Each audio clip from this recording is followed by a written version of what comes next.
अध्याय 13 कक्षा 9 पृष्ठीय क्षेत्रफल और आयतन। तो इस अध्याय में जो 13.1 प्रश्नावली है उसमें हम घन और घनाभ के बारे में अध्ययन करेंगे। ठीक है, तो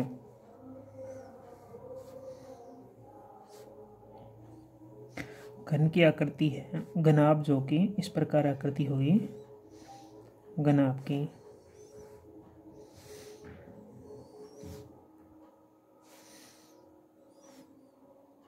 ठीक है, तो जो ये घनाभ की बात करते हैं, ये आकृति घनाभ की है। ठीक है, तो घनाभ का जो प्रत्येक, जैसे ये प्रत्येक फलक है या पृष्ठ बोले इसको, तो जो क्या होता है आयताकार होता है। आयताकार प्रत्येक पृष्ठ की आकृति कैसी होती है? घनाभ की आयताकार होती है। ठीक है, और बात करें घनाभ के पृष्ठीय क्षेत्रफल की बात करें या संपूर्ण पृष्ठीय क्षेत्रफल, तो घनाभ का संपूर्ण पृष्ठीय क्षेत्रफल तो होता है 2 ब्रैकेट लंबाई इंटू चौड़ाई प्लस चौड़ाई इंटू ऊंचाई प्लस ऊंचाई इंटू लंबाई। ये होता है घनाभ का पृष्ठीय क्षेत्रफल या संपूर्ण पृष्ठीय क्षेत्रफल। तो इसके बारे में हम बात करेंगे घनाभ के बारे में। ठीक है, और बात करेंगे घन का। तो घन का क्या होता है? संपूर्ण पृष्ठीय क्षेत्रफल। तो घन का संपूर्ण पृष्ठीय क्षेत्रफल बराबर 6 इंटू भुजा स्क्वायर। ठीक है, ये होता है घन का। और इसके अलावा जो भी सूत्र आएंगे उनकी बात हम सवाल के साथ में वहाँ करेंगे। जैसा कि क्वेश्चन नंबर 1 दे रखा है 13.1 का। ठीक है, तो 1.5 मीटर लंबा, 1.25 मीटर चौड़ा तथा 65 सेमी गहरा प्लास्टिक का एक डिब्बा बनाया जाता है। इसे ऊपर से खुला रखा है, तो प्लास्टिक सीट की मोटाई को नगण्य मानते हुए निर्धारित कीजिए। एक डिब्बा बनाने के लिए आवश्यक प्लास्टिक शीट का क्षेत्रफल। तो हमें क्या करना है? जो डिब्बा बनाया उसके प्लास्टिक शीट का क्या ज्ञात करना है? क्षेत्रफल ज्ञात करना है। और इस सीट का मूल्य, यदि 1 मीटर स्क्वायर सीट का मूल्य 20 रुपये है, ठीक है, तो सीट का मूल्य बताना है हमें। और हमारे पास में लंबाई चौड़ाई और ऊंचाई दे रखी है, तो मतलब घनाभ की बात कर रहा है। और घनाभ का जो कि ऊपरी पृष्ठ है वो पृष्ठ खुला है, इसका मतलब कि 5 पृष्ठों का क्षेत्रफल हमें निकालना है। उसकी बात करेंगे। तो क्वेश्चन नंबर 1, प्लास्टिक के डिब्बे की लंबाई हमारे पास में दे रखी है 1.5 मीटर, चौड़ाई हमारे पास में दे रखी है 1.25 मीटर और ऊंचाई दे रखी है 65 सेमी। तो सेमी में दे रखी है, इसको भी हम किस में चेंज करेंगे? मीटर में चेंज करेंगे। ठीक है, तो इसको हम मीटर में चेंज करेंगे तो ये कितना हो जाएगा? 0.65 मीटर, क्योंकि 1 मीटर में कितने सेमी होते हैं? 100 सेमी होते हैं। ठीक है, तो इसमें 100 का भाग देंगे तो मीटर आ जाएगा। तो ये आ गया। अब इसने कहा है कि उसकी जो प्लास्टिक का डिब्बा है उसका ऊपरी भाग है जो कि खुला है। ठीक है, तो ऊपरी भाग खुला है मतलब 5 पृष्ठ का क्षेत्रफल हमें निकालना है। तो हम लिखेंगे डिब्बे का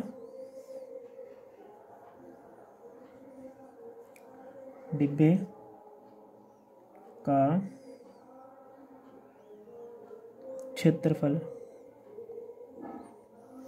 डिब्बे का क्षेत्रफल कैसे निकालेंगे? संपूर्ण पृष्ठीय क्षेत्रफल जो हम डिब्बे का निकालेंगे, संपूर्ण पृष्ठीय क्षेत्रफल। और संपूर्ण पृष्ठीय क्षेत्रफल में कितने भाग होते हैं? 6 भाग होते हैं। उसमें से ऊपरी फलक तो है नहीं, तो हम ऊपरी फलक का क्षेत्रफल घटा देंगे। तो ऊपरी फलक का क्षेत्रफल माइनस कर देंगे।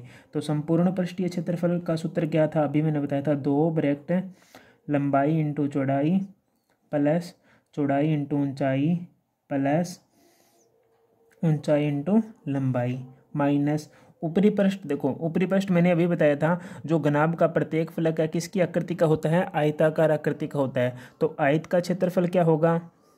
लंबाई इंटू चौड़ाई। तो वही सूत्र लग जाएगा, लंबाई इंटू चौड़ाई वाला। ठीक है, क्योंकि आयत का क्षेत्रफल भी क्यों आयताकार पृष्ठ है तो आयत का क्षेत्रफल का सूत्र लगेगा। अब जो है वो हमारे पास में जो मान है उनको इसके अंदर रख देंगे। तो देखो लंबाई हमारे पास में कितनी दे रखी है 1.5 मीटर, तो 1.5 इंटू चौड़ाई दे रखी है 1.25 प्लस चौड़ाई बी का मान दे रखा है 1.25 इंटू ऊंचाई आज कितनी दे रखी है 0.65 प्लस ऊंचाई हमारे पास में दे रखी है 0.65 इंटू 1.5। ठीक है, माइनस क्या करना है, यहाँ लिख रहा हूँ आगे माइनस लंबाई 1.5 इंटू चौड़ाई हमारे पास में 1.25। तो अब हल करेंगे तो 2 इंटू, ठीक है, तो 1.5 इंटू 1.25 दोनों के गुणा करेंगे तो हमारे पास में आएगा 1.875। ये कैलकुलेशन आपको करनी है, करके देख लेना, ठीक है। प्लस इन दोनों के गुणा करेंगे तो हमारे पास में आएगा 0.8125 प्लस 0.65 इंटू 1.5 दोनों को गुणा करेंगे तो हमारे पास में आएगा 0.975। फिर माइनस, अब इन दोनों को गुणा करेंगे तो ये संख्या सेम आएगी, क्या आएगी 1.875। तो 1.875। अब इनको जोड़ेंगे तो इन सभी को हम जोड़ेंगे तो हमारे पास में आएगा 3.625 माइनस 1.875। तो इन दोनों को गुणा करेंगे, 2 से गुणा किया तो 7.325 माइनस 1.875। अब 7.325 में से माइनस का 1.875 घटाएंगे तो हमारे पास में बचेगा 5.45 वर्ग मीटर। तो ये उसका क्या आ गया, क्षेत्रफल आ गया, ठीक है। जो तो हम लिख सकते हैं अतः डिब्बा बनाने के लिए आवश्यक प्लास्टिक शीट का क्षेत्रफल कितना होगा, तो 5.45 वर्ग मीटर, ठीक है। तो उसके बाद में क्वेश्चन में क्या दिया था कि 1 वर्ग मीटर शीट का मूल्य कितना देगा, ये तो पहला भाग था, ठीक है। दूसरा भाग क्या दे रखा था, दूसरे भाग में इसने कहा था 1 वर्ग मीटर, 1 वर्ग मीटर शीट का मूल्य बराबर, एक शीट का मूल्य कितना था 20 रुपये था, ठीक है। तो 1 वर्ग मीटर शीट का मूल्य था 20 रुपये और हमें पूरे का पूछा था, ठीक है। तो हम कहेंगे, लिखेंगे 5.45 वर्ग मीटर, 5.45 वर्ग मीटर शीट का मूल्य। तो इतनी शीटा उसका मूल्य क्या होगा, उसको इससे गुणा कर देंगे तो 5.45 इंटू 20, तो दोनों को गुणा करेंगे तो कितना आएगा 109.0 रुपये। तो 109 रुपये आ जाएगा, ठीक है, शीट का मूल्य। अतः लिखेंगे अतः आवश्यक प्लास्टिक शीट का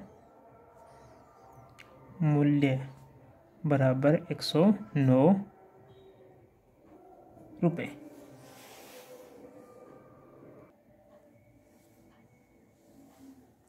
क्वेश्चन नंबर 2, एक कमरे की लंबाई चौड़ाई ऊंचाई क्रमशः 5 मीटर 4 मीटर और 3 मीटर है। 7.5 7.5 रुपये प्रति मीटर स्क्वायर की दर से इस कमरे की दीवारों व छत पर सफेदी कराने का व्यय ज्ञात कीजिए। तो एक कमरा बना हुआ है, लंबाई चौड़ाई और ऊंचाई दे रखी है, इसमें मतलब घनाभ आकार का दे रखा है कमरा, ठीक है। उसके चारों दीवारों और छत पे कराना है, मतलब फर्श पर नहीं करवाना, फर्श पर सफेदी नहीं होगी, चारों दीवारों और छत पर सफेदी का क्या ज्ञात करना है, व्यय ज्ञात करना है हमें।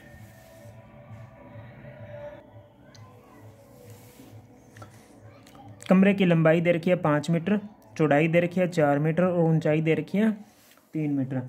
तो अब हम निकालेंगे कमरे की चारों दीवारों का क्षेत्रफल। लिखेंगे कमरे की चारों दीवारों का क्षेत्रफल। इसका डायरेक्ट सूत्र भी है, आपको समझा देता हूँ। जैसे परिमाप इंटू ऊंचाई, इसका इस सूत्र से हम ज्ञात करेंगे। परिमाप इंटू ऊंचाई, चारों दीवारों का क्षेत्रफल है तो ये सूत्र लेगा।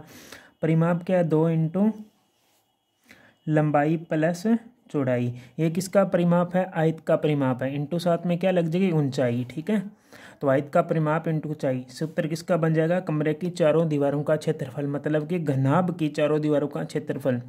घनाभाकार कोई आकृति है, उसकी चारों दीवारों का क्षेत्रफल ज्ञात करना हो तो सूत्र ये लग जाएगा, 2 ब्रैकेट लंबाई प्लस चौड़ाई इंटू ऊंचाई, ये सूत्र लगेगा। तो मान रखेंगे 2 ब्रैकेट 5 प्लस 4 इंटू ऊंचाई हमारे पास में है 3। तो 5 और 4 कितने होते हैं, 9।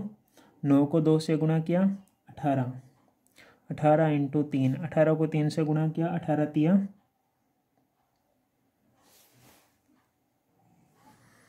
54 वर्ग मीटर। ये तो आ गया चारों दीवारों का क्षेत्रफल। ठीक है, तो 4 दीवारों पर तो ये क्षेत्रफल है। अब हमें किस पे करना है, छत पर भी करना है, तो छत का क्षेत्रफल निकालेंगे। छत का क्षेत्रफल, छत की आकृति कैसे है, आयत के समान है, तो लंबाई इंटू चौड़ाई, तो ये हो जाएगा 5 इंटू 4 बराबर 20 वर्ग मीटर। ठीक है, तो ये तो हो गया।